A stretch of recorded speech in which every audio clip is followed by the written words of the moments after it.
দাদা একটা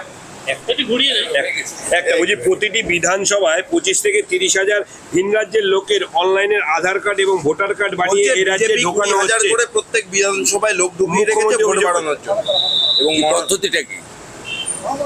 ওনার কোনো কাণ্ড জ্ঞান আছে? 14 বছর ধরে মুখ্যমন্ত্রী আছেন। ইলেকটোরাল রোলের রেজিস্ট্রেশন অফিসার কে? District magistrate.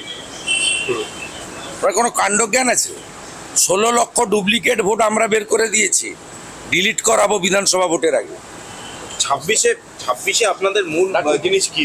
অন্নপূর্ণা বিকালে বলবো।